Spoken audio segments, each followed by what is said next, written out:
Okay. I pretty much talked about football analysis or quarterback analysis and tribute songs. 203, by the way. 203, same day, 7/15, 2017, 203. So that's pretty much what I was doing in the first video. I was talking about tribute songs and football analysis. I was talking about how with tribute songs, I don't make many for the brothers, but I will definitely start doing that more because I got a lot of y'all that I scout in these college sports. So look out for that. Because again, I mainly make more for women than I do, than I do the brothers. But I definitely got to change that up because I got a lot of y'all who I scout. A lot of y'all I scout both again, both both genders. I scout a lot of people of both. I don't just scout the girls. I scout the boys too, and legitimately, I got a lot of them who I'm fans of. And if you look at my Twitter, you will actually see I am fans of a few of them. I understand. On my Twitter, I mostly retweet again girl athletics. I mostly retweet about softball, volleyball, tennis, whatever. I mostly retweet stuff about the women that I scout. But I do scout the brothers too, I don't show it a lot, but I do. For example, if you watched the NFL draft this past season, well, not past season, but this past, if you watched the 2017 NFL draft, you would know I tweeted about some of these guys. I tweeted about what that kid's name. I don't know. I forgot his name. I think his name is Nate, which is my name, but I forgot his last name. But I know he got drafted over to Buffalo, and he's from Jacksonville, and he played for Barton Trail. Just to let y'all know, Barton Trail High School show. Shout out, God bless Barton Trail High School. Niece wishes y'all the best on everything. God first, one was unashamed. You know what's up. And again, I'm an ambassador, so I promote all this stuff. But as I was saying, the way I look at it is, again, I need to start making more tribute songs for my guys. For my brothers. I need to start making more tribute songs for y'all.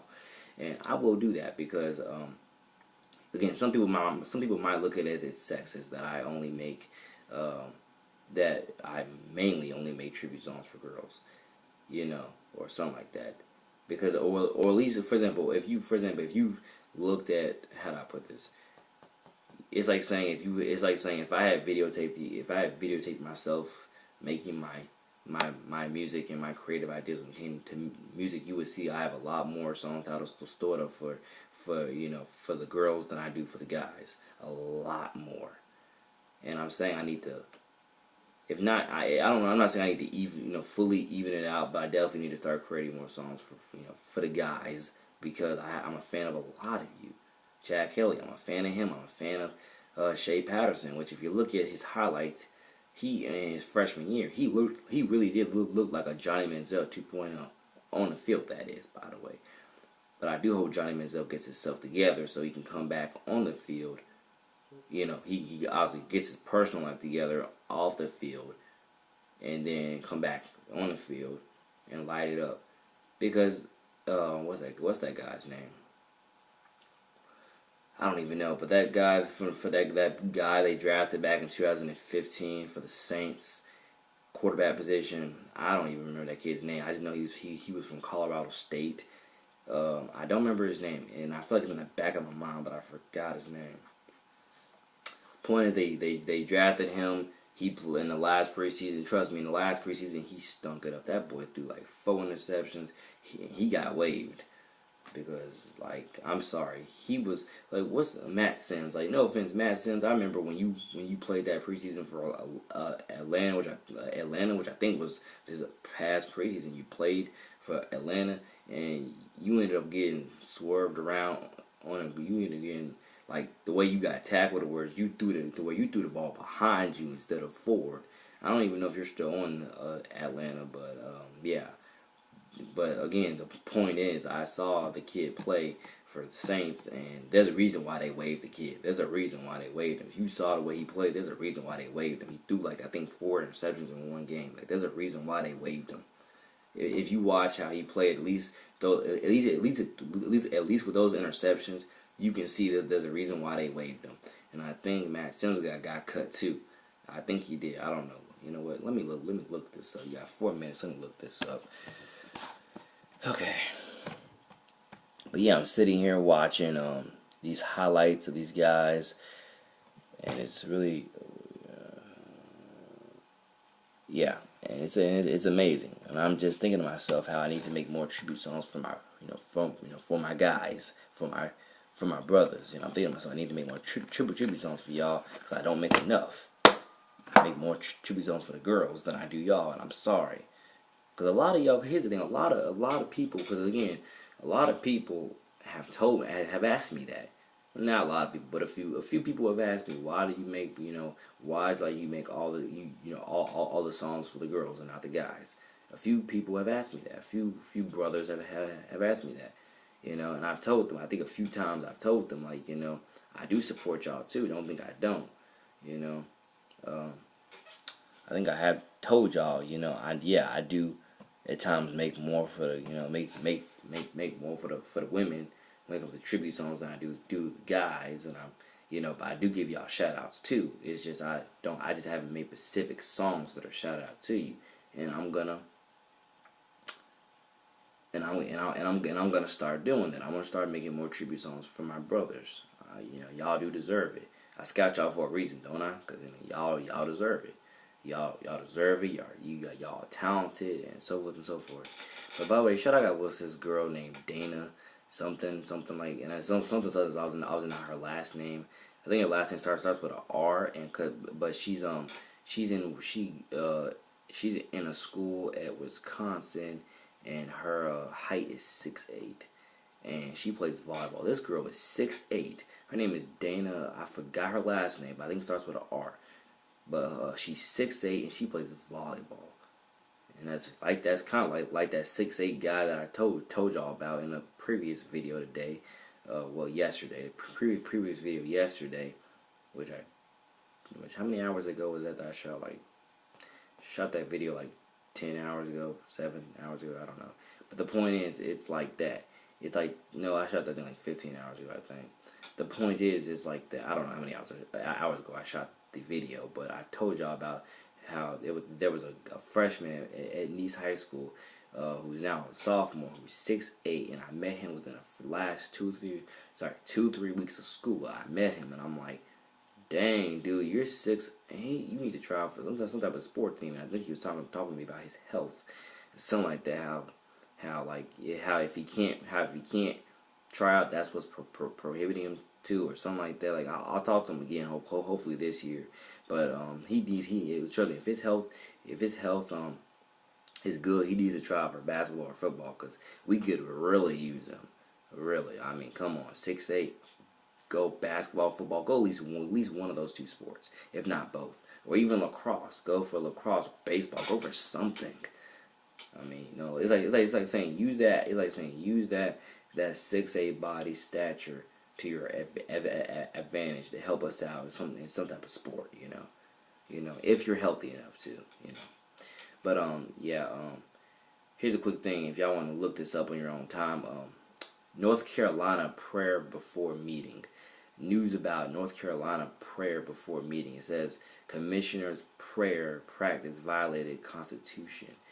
Now I don't know what I just I looked on Bing to try to look up Matt Sims, and then it said prayer before meeting violates something like that. So I'm like, okay, let me click on that.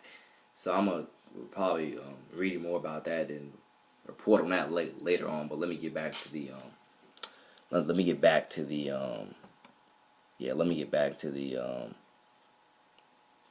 Matt Sims. Let's look at Matt Sims.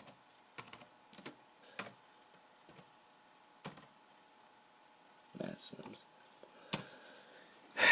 9 minutes, by the way. Okay, Matt Sims, you have not been cut by Atlanta. You are still on the team. He's 28 years old, from Franklin Lakes, New Jersey, and he was on the Jets, by the way. He was on the Jets. Then did he ever go to the... No, he was on the Jets, and then he went to Buffalo. I think it was either Buffalo or Atlanta. It was one of those teams that he was on. He's still currently on the Falcons, but it was one of those teams he was on that I think that was Atlanta that he was on, and he threw that ball backwards. I'm telling you, in a preseason game, and it was amazing. It was amazing. Do I think he should still be in New Jersey? Well, do I think he should still be a part of the Jets? Yeah, I do think he should still be a part of the Jets, honestly. But honestly, not every hometown guy stays with their hometown. That's been proven many times. Just because your hometown it means you're worth a try. It means you're worth a try. Sometimes more than other people. It means you're worth a try because it's your hometown. But just because it's your hometown don't mean all the time that you're gonna stay there just because it's your hometown. Because I think Carson Palmer's hometown is Oakland. He played there, and I guess they say it didn't work out. So within 2-3 years, he was gone, and then he went to Arizona. You see how his career's been, since then. It's been ups and downs, but so forth and so forth. But Matt Sims, well, actually not Matt Sims. The guy I was thinking about was what's his name? Not Josh McCown. What's the guy's name? Brian Hoyer, that guy. Brian Hoyer. I mean, I think he's a good example of it too, because in Manziel's rookie season. That's when in Manziel's rookie season, that's when Brian Hoyer, again, for like the first 5, 6, whatever games, he was playing good. Brian Hoyer was playing good as a starting quarterback. Then he started to mess up, week after week after week until I think for the last 2 or 3 games of the season they decided to say, okay, let's throw Manziel in here, and that was his first start was versus Cincinnati, and they beat him up. We all know Cincinnati beat Johnny Manziel up for his first NFL career start. That was the wrong game to throw him into. But at the same time, I can defend it still. I can still defend that. At least you got a taste of, of being on the NFL field in an actual game as a starter. Versus, I guess, versus your in-state rival. I guess, the point is I can defend it as well as I can condemn it. I can, condemn it and defend him starting that game. But the point is one of my other biggest points here is I'm gonna start making more tribute songs for the brothers as well, because y'all do deserve them. I scout too many of y'all. Shea Patterson, shout out, God bless you. I'm gonna make a tribute song to you most definitely, because you are the next Johnny Manziel. And definitely on the field, just gotta stay straight and clean off the field as well. Just gotta stay, straight and clean off the field, staying sober and clean off the field. Just saying different ways of, staying clean off the field. That's pretty much how it is. Just stay clean off the field. Stay sane and sober, clean off the field. Stay straight and clean off the field. Y'all get the point I'm trying to make there.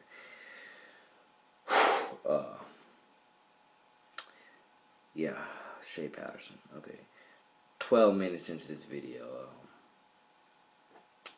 trying to figure out what else can I explain to you. I'm trying to think, what else can I, because what else can I say? Because I don't know how much more film footage. I don't know how much. Because after this video is over, I do not specifically know whether I can do another video or whether I'm pretty sure I'm gonna try to do another video and then post those. But 13 minutes, by the way, 13 minutes. But yeah, Shea Patterson, like for example, I got a lot of my guys that I do support, and Shea Patterson definitely one of them. Like I scout, like again, Josh Dobbs, scouted him, I think it's Nathan Peterman. That's the guy's name, Nathan Peterman. Shout out, guy was Nathan Peterman. If I'm correct, that's his name, Nathan Peterman, who went to Bartram Trail High School, played for Bartram Trail High School, went over to Tennessee. I don't know how many games he started, but we know that he definitely did bad in SEC for the starts that he got. He did bad in SEC. Josh Dobbs replaced him. Then he transferred over to Pittsburgh, played good. And then got drafted by Buffalo. I'll never understand why Jacksonville never drafted him. Because you can go back to my tweets. Go back to my tweets on the draft, on the day of the third day of the draft. Because obviously they weren't going to draft him, first, second, or third day. With Blake Bortles still under contract like that. Well, actually, correct that statement. They just weren't going to draft him. The first 2 days, simple as that. So I said on third day, I was like, I tweeted out, for the love of God, for the love of hometown kids, draft this guy. You can look it up. tweeted that on draft day, day 3. This is 14 minutes. Thank you all.